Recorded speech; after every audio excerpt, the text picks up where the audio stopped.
सिंधी कहानी के मोतबर ऐं असरात आवाज़ बादल जमाली के नए कहानी मजमूए आख़िरी वारदात की मोहर की तकरीब अवामी प्रेस क्लब मलीर में अदबी जोश ऐं जज़्बे से मुनक़द कई हुई, जैमें नामवर अदीबन, शाइरनि, लेखकनि, सहाफ़ियुनि, सियासी समाजी अॻवाननि वॾे तइदाद में शिरकत। असल में असांजी सिंध में जेका बि शऊरी तामीर थी आहे या जेका बि तब्दीली आई आहे उन में सिंधी अदब जो, सिंधी अदीबनि जो किरदारु नुमाया आहे।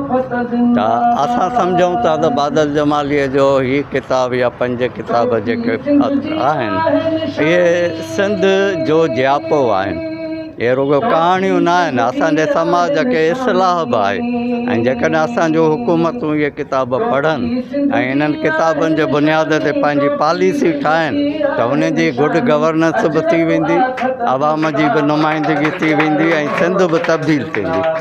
पर दोस्त अवामी प्रेस क्लब हमेशह अदबी मेड़ाका कराईंदो रहंदो आहे। किताबनि जूं काफ़ी सारी मुहूर्तूं हिन खां अॻु में बि थियूं आहिनि ऐं बादल जमाली जे कहाणियुनि जे किताब जी बि अॼु हिते मुहूर्त आहे, जंहिंमें सिंध जा सुठा लेखक, अदीब, ॾाहा, कहाणीकार, शाइर सभु हिते जमा आहिनि।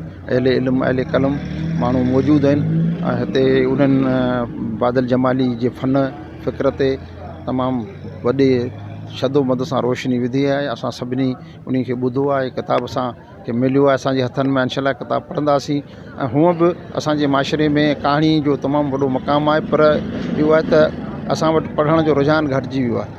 कहाणियूं असांजे माशरे जी अक्कासी कनि थियूं। हिन किताब में कुझु अहिड़ियूं कहाणियूं आहिनि जॾहिं मूं उन्हनि खे पढ़ियो त मूं ईअं सम्झो त इहे त यार ॻाल्हियूं असांजूं अॻे ई ॿुधलूं आहिनि। इहे ॻाल्हियूं त असां अॻे ई असां सां पाण पियो थिए, असांजे पाड़े में बि ईअं थिए पियो, फलाणी जाइ ते बि ईअं थियो।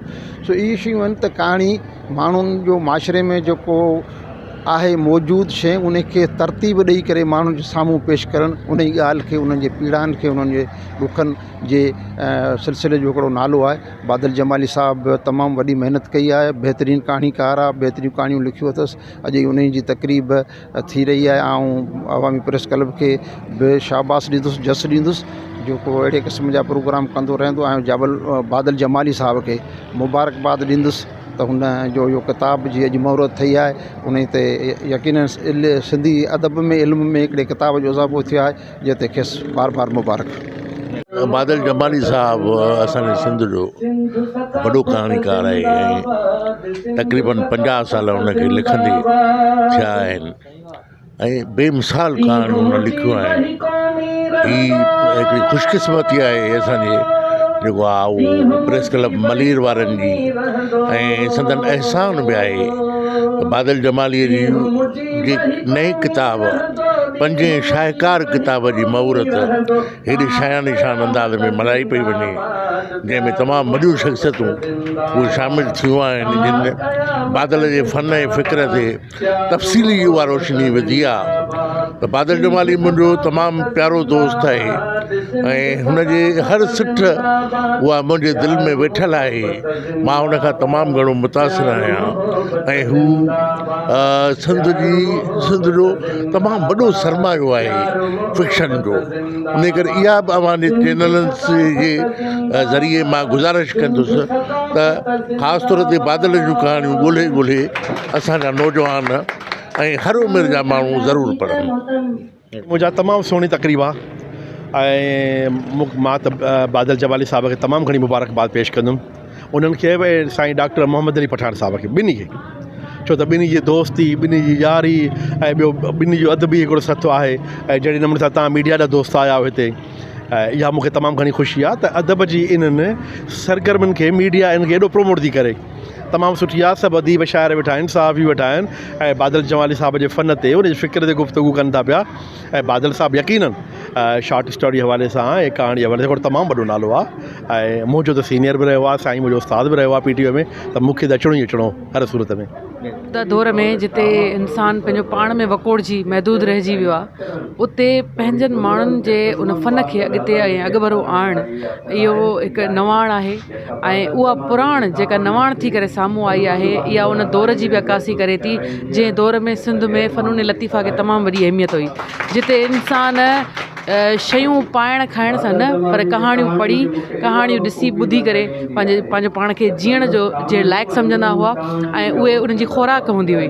साॻी खुराक हिते बि महसूसु थिए थी।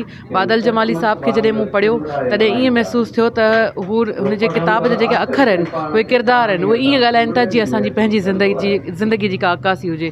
तंहिं करे अहिड़े क़िस्म जा जेके लेखक आहिनि फ़नून लतीफ़ा सां इश्क कंदड़ माण्हू आहिनि अॼोके दौर में असांखे उन्हनि जी अशद ज़रूरत आहे। मौजूदा जेके हालतूं आहिनि उन सां ठहिकंदड़ उन्हनि जो जेको कलम जी रफ़्तार आहे उन जी अक्कासी जेका आहे उहा असां सभिनी जे लाइ उत्साहींदड़ आहे।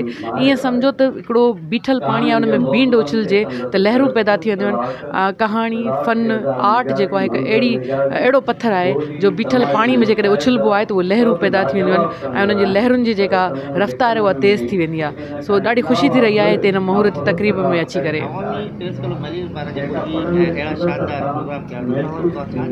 अवामी प्रेस क्लब पंहिंजो पूरो फ़र्ज़ु निभाए रही आहे जिते सहाफ़त खे सिर्फ़ु लिफ़ाफ़ा सहाफ़त ताईं महदूद कयो वियो आहे या सनसनी ख़ैज़ ॿुधाइण ताईं महदूद कयो वियो आहे। उते ख़बरुनि सां गॾोगॾु पंहिंजनि माण्हुनि खे मञता पंहिंजे जीअंदड़ जाॻंदड़ माण्हुनि खे जेका जीअरी मञता आहे उहा अवामी प्रेस क्लब ॾिए थी। खेसि तमामु घणियूं मुबारकूं हुजनि। सामी मेमण साहिब जन खे मुबारकूं हुजनि ऐं ख़ुशी थी रही आहे उन्हनि असांखे मौक़ो ॾिनो जो पाण अची हिन प्रोग्राम में शामिलु थियूं ॿ लफ़्ज़ ॻाल्हायूं ॿुधी सघूं ऐं कुझु सिखी सघूं। पहिरियां त मां अवामी प्रेस क्लब जे दोस्तनि खे जस ॾींदुसि जो हुननि सदाईं अदबी जेको महाज़ आहे उन ते पाण मल्हायो आहे। जेसिताईं बादल जमाली साहिब जे किताब जो तालुक़ु आहे त बादल साहिबु इंतिहाई हिकु वॾो लेखक आहे पर बदक़िस्मती सां इहा ई जेका असांजे सिंध जे माण्हुनि जी सूरत हाल आहे त अहिड़नि माण्हुनि खे पज़ीराई घटि मिलंदी आहे ऐं अॼु बि केतिरा ई अहिड़ा माण्हू आहिनि जेके एॾे वॾे माण्हू खे सुञाणण खां जेका उन्हनि खे ख़बर न आहे त बादल जमाली केरु हो। सो इन करे अॼु जेका उहा तक़रीब थी आहे उहा जिते उन्हनि शयुनि खे जेका उनजी मञता मिली आहे इहा बि सुठी ॻाल्हि आहे ऐं अॼु माण्हुनि खे इहा बि ख़बर पए थी पई हिन किताब ज़रिए आख़िरी वारदात ज़रिए त बादल जमाली साहिबु केॾो वॾो राइटर आहे ऐं केतिरो उन में जेके कहाणियुनि में जेको दर्द समायल आहे सिंध जे मसइलनि जी जेका निशानदेही थियल आहे सिंध जे हर उन घर जी हर उन घर जी कहाणी शामिलु आहे जेका असांजे समाज जो हिसो आहे। इन करे बादल जमाली साहिब खे जस हुजे ऐं बादल जमाली साहिब मां असांखे उमेदु आहे त हीउ हिन जो 5 किताबु आहे ऐं असांखे उमेदु आहे त हुन जा वधीक किताब ईंदा।